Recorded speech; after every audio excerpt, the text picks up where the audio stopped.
Saludos, soy Patricia Camacho, doctora en Neurociencia de la Comunicación, el Comportamiento y el Liderazgo. Hoy me gustaría comenzar nuestra ponencia a redes sociales, representación inclusiva y construcción de identidades con una pregunta aparentemente sencilla.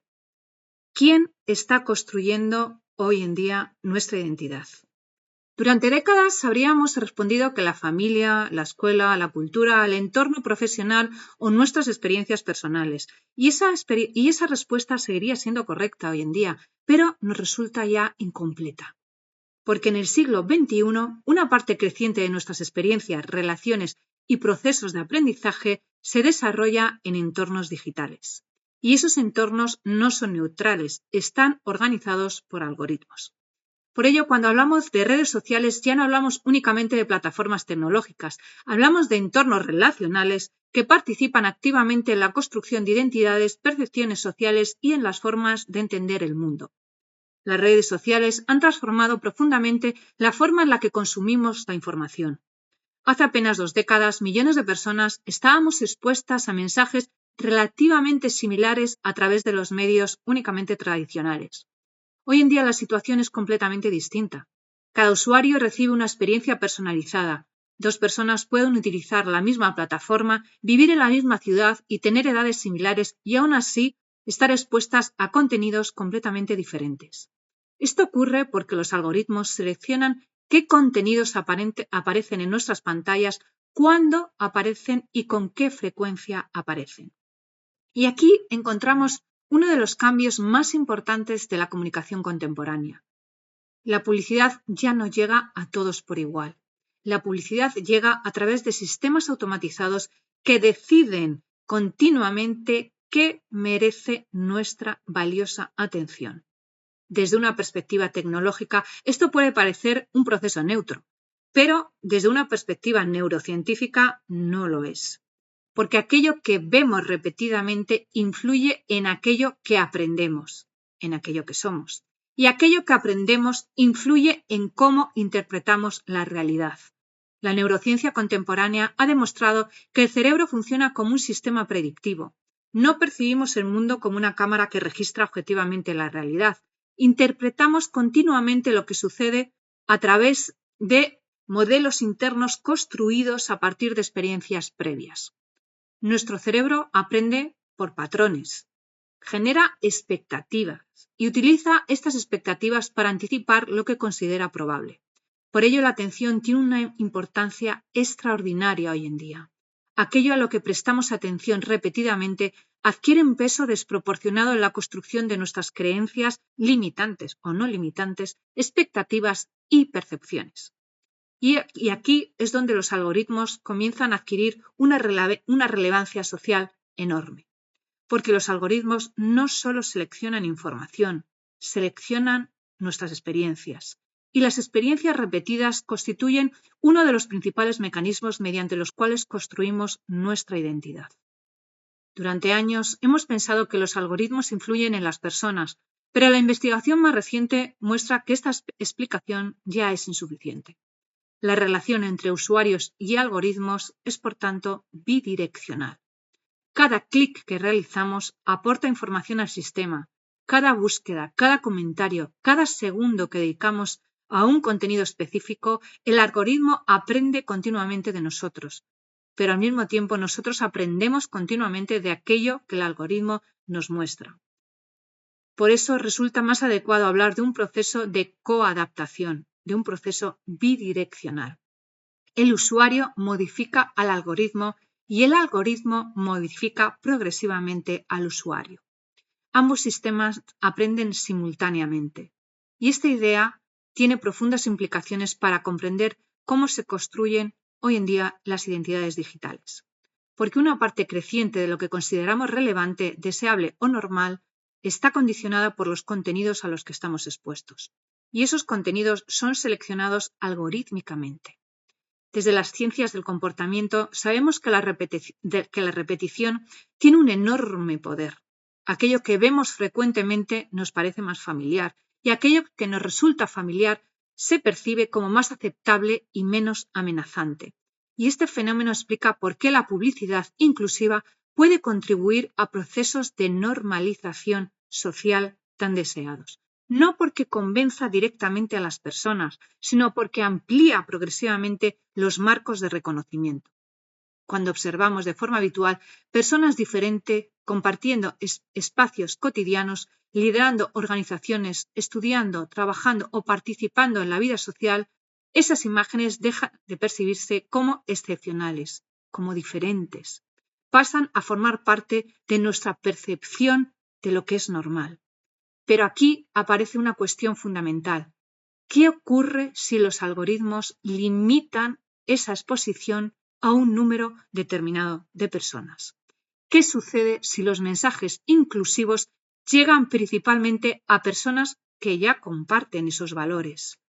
La capacidad transformadora de la comunicación entonces se reducirá significativamente, porque la inclusión no depende únicamente de la existencia de mensajes inclusivos, depende también y sobre todo de su circulación. Una sociedad no se vuelve más inclusiva porque existan campañas inclusivas. Se vuelve más inclusiva cuando esas campañas generan encuentros entre perspectivas que son diferentes, cuando amplía horizontes, cuando facilita el reconocimiento mutuo.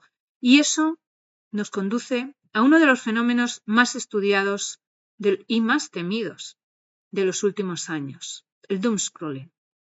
Probablemente muchos de ustedes hayan experimentado alguna vez la sensación de comenzar o consultar redes sociales durante unos minutos y descubrir, una hora después, que continúan consumiendo noticias en las redes sociales, principalmente negativas, de conflictos, amenazas o mensajes emocionalmente intensos.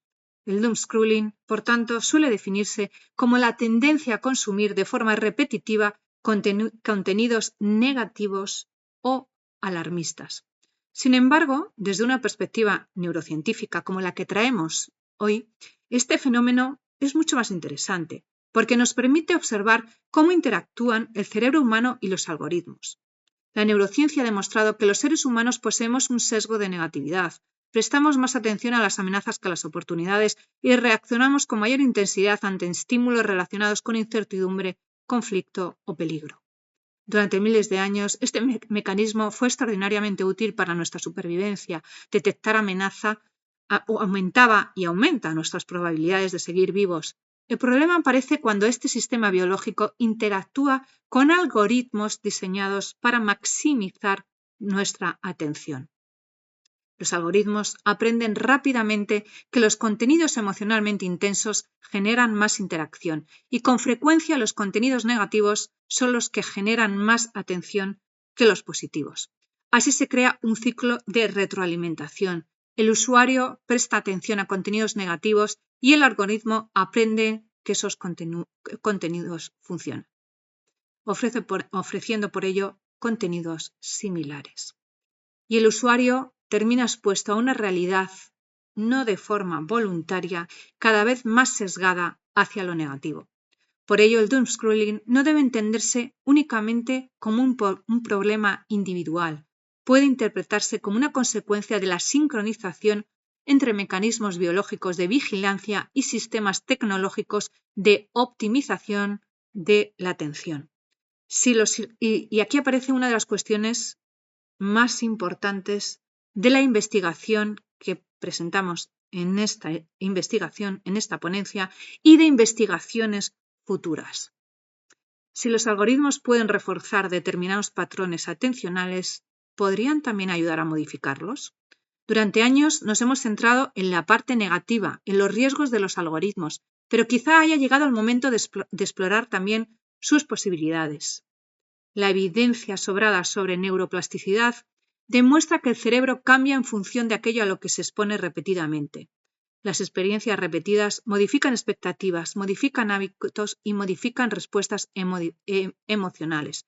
Por ello, queda demostrado que también modifica nuestra manera de interpretar la realidad con la que nosotros nos identificamos. Por tanto, si los algoritmos pueden construir y pueden contribuir a consolidar patrones de consumo negativos, también podrían contribuir a desarrollar patrones más saludables.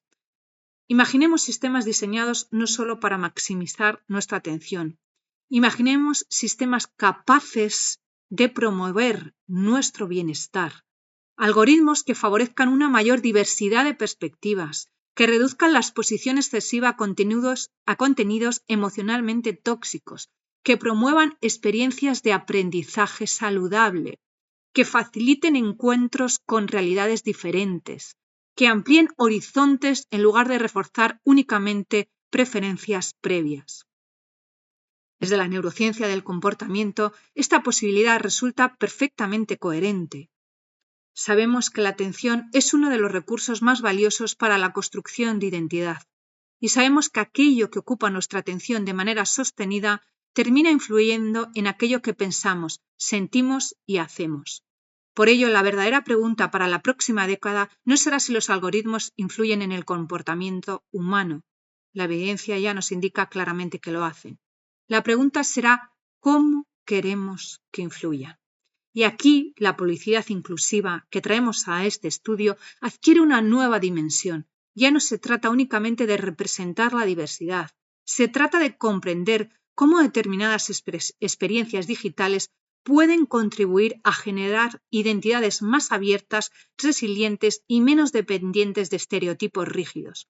Se trata de diseñar entornos digitales que favorezcan el reconocimiento, la pertenencia y el bienestar psicológico, porque la inclusión no consiste únicamente en mostrar diferencias, consiste en crear condiciones para que esas diferencias puedan ser reconocidas como parte legítima de la experiencia humana compartida y pasen a ser normales.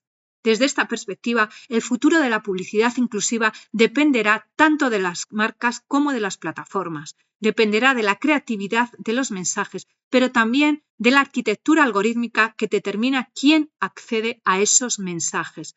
Y sobre todo dependerá de nuestra capacidad para comprender que la tecnología no solo distribuye información, distribuye experiencias y las experiencias construyen identidades. Me gustaría finalizar esta exposición con una reflexión. Durante mucho tiempo pensábamos que la publicidad influía principalmente en las decisiones de compra.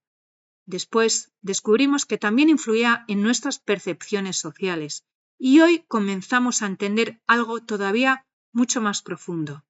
La interacción entre publicidad, algoritmos y redes sociales participa activamente en la construcción de nuestras identidades individuales y colectivas. La cuestión, por lo tanto, es qué tipo de personas, qué tipo de relaciones y qué tipo de sociedades estamos contribuyendo a construir a través de estos contenidos y a través de estas plataformas. Y esa es probablemente una de las preguntas más importantes para la comunicación de nuestro siglo XXI. Muchísimas gracias.